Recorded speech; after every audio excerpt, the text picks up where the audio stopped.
Hello guys, मैं हूं प्रशांत और आप देख रहे हैं मिस्टर नैमिक्सो। तो भाई आज की इस वीडियो में हम बात करने वाले हैं कि गेमिंग कल्चर जो बहुत ही तेजी से राइज हो रहा है इंडिया के अंदर, उसके बारे में इंडियन पेरेंट्स का क्या ख्याल है और साथ ही साथ वो ख्याल क्यों है और एडवांटेजेस क्या है गेमिंग के। जो खैर बहुत सारे एडवांटेजेस गेमिंग के, लेकिन हम केवल कुछ मेन एडवांटेजेस को हाईलाइट करने वाले हैं। तो चलिए वीडियो शुरू करते हैं। तो गाइस 2018 के बाद से इंडियन गेमिंग इंडस्ट्री बहुत तेजी से राइज हुई और इस सब का क्रेडिट जाता है कैरी मिनाटी जैसे यूट्यूबर्स को, जिन्होंने बहुत ही अच्छी क्वालिटी और साथ ही साथ बहुत ही सेंसिबल तरीके में लाइव स्ट्रीम करी। तो इससे ये हुआ कि जिन लोगों को गेमिंग का जी भी नहीं पता था, उन्हें भी गेमिंग में इंटरेस्ट आने लग गया। तो गाइस उन्हें भी नॉलेज मिली और उन्होंने भी गेमिंग चालू कर दी। गेमिंग के बाद लोगों को गेमिंग इंडस्ट्रीज के बारे में पता चला, गेमिंग प्लेटफॉर्म्स के बारे में पता चला, गेमिंग टूर्नामेंट्स के बारे में पता चला और सबसे बड़ी बात यूट्यूब के बारे में पता चला। तभी हमारे इंडिया के पास इतने सारे राइजिंग गेमिंग यूट्यूबर्स हैं। और बीच बॉय सूप को तो सभी जानते होंगे। ओ सॉरी, SHUB सूप। तो अपने पहले पॉइंट की तरफ बढ़ते हैं, what Indian parents think about gaming. हर घर की यही कहानी मेरी जुबानी। तो मुझे आज भी याद है, जब मैं 5th-6th क्लास में था तो काउंटर स्ट्राइक 1.6 मेरा फेवरेट गेम हुआ करता था और गर्मियों की छुट्टियों के वक्त हम अपने मामा के घर जाया करते थे। याद रखना, गर्मियों की छुट्टियों के वक्त जब हमारे पास सबसे ज्यादा फ्री टाइम हुआ करता था और लकीली वहां के डेस्कटॉप में काउंटर स्ट्राइक हमेशा इंस्टॉल रहता था। तो मेरा इतना फेवरेट था कि मैं उसे 6 घंटे लिटरली बिना रुके खेल सकता था। बट खेलता कभी नहीं था, क्योंकि अगर मैं मुश्किल से भी 2 घंटे गेमिंग करने बैठूं तो भाई मेरे चाचा चाची मामा मामी मौसा मौसी सबका यही कहना होता था, ओए अभी भी गेम खेल रहा है, ओए कुछ पढ़ ले, ओए कुछ काम ही कर ले। मैं सोचा करता था कि कोई नहीं अपना टाइम आएगा, और तब से अपना टाइम आज तक तो कभी नहीं आया। तो इंडिया के अंदर गेमिंग एक बीमारी मानी जाती है, एक डिफेक्ट माना जाता है। लोग, इंडियन पेरेंट्स सोचते हैं कहीं हमारा बेटा पागल ना हो जाए, हमारे बच्चे पागल ना हो जाए, गेम खेलने के चक्कर में अपना फ्यूचर पूरा बर्बाद कर रहे हैं। तो मुद्दा ये उठता है कि गेमिंग शब्द को लेकर इंडियन पेरेंट्स इतने ज्यादा इनसिक्योर क्यों हैं। तो साफ और सीधी बात, इसका आंसर ये है, the power of words. The power of words मतलब आपको ये बात तो पता ही होगी कि जब हम कोई भी बात को इतने ज्यादा लोग एक साथ बोल रहे हैं और इतनी बार बोल रहे हैं कि वो हमेशा सच लगने लग जाती है। मतलब उसके बाद लोगों को सच और झूठ से कोई मतलब नहीं रहता, लेकिन जितने ज्यादा लोग एक बात को बोलते हैं वो हमेशा इम्पोर्टेंट लगने लग जाती है।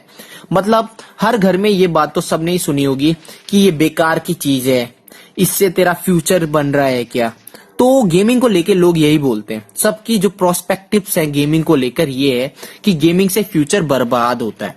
जो अच्छा खासा बच्चा है वो बर्बाद होगा क्योंकि वो गेम खेलता है ज्यादा, क्योंकि उसका गेमिंग की तरफ ध्यान है।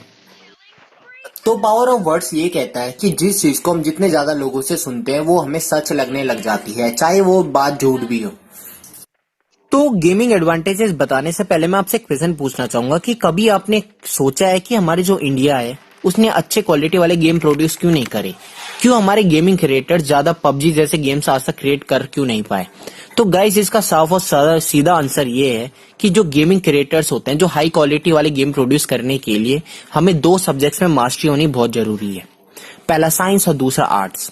और हमारा इंडियन एजुकेशन सिस्टम तो ये अलाउ ही नहीं करता है कि हम साइंस और आर्ट्स को एक साथ ले सकें, क्योंकि जो साइंस वाले बच्चे हैं उन्हें होनहार समझा जाता है और जो आर्ट्स वाले बच्चे हैं उन्हें गैर गुजरा समझा जाता है।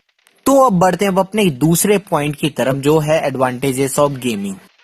तो गेमिंग करने की, जैसे कि मैंने पहले का, इतने सारे एडवांटेजेस हैं कि मैं उन्हें एक वीडियो में हाईलाइट कर ही नहीं सकता। तो लेकिन हम मेन चीजों को हाईलाइट करेंगे।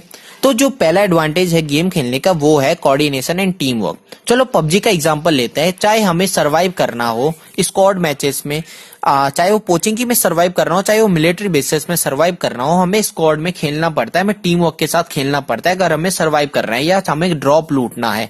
तो गेमिंग हमें क्या सिखाता है? Coordination and team work. और इस सोशल लाइफ में बहुत ज्यादा हेल्प करता है हमें घुल मिलने में। गाइस सच बताऊं तो गेमिंग ने मेरी बहुत ज्यादा हेल्प करी है लोगों के साथ घुल मिलने में। खैर मैं क्योंकि इंट्रोवर्ट टाइप का बंदा हुआ करता था, खैर अभी भी हूं मैं, लेकिन पहले से ज्यादा अच्छी तरह से मैं लोगों से बात कर पाता हूं। तो अगला एडवांटेज गेमिंग का ये हो गया कि गेमिंग हमारे नॉलेज और हमारी मेमोरी को इंप्रूव करता है। फॉर एग्जांपल इतने सारे कीवर्ड्स हो गए जैसे रिज्यूम हो गया, एम हो गया, असिस्ट हो गया, क्रॉल हो गया, रिलोड हो गया, क्लैश हो गया, क्लैंस हो गया। तो ये सारे जो कीवर्ड्स हैं ये हमने सब गेमिंग से सीखे। भाई मुझे कोई ऐसा बंदा बता दो जिसे इन सब चीजों का मतलब पता हो और उसने गेमिंग स्टार्ट नहीं करी हो। तो अब बात करते हैं मेमोरी की। तो गाइज मान लो आप मेरी तरह काउंटर स्ट्राइक के एक बहुत बड़े फैन हो और आपने ये साउंड ट्रैक कहीं सुना,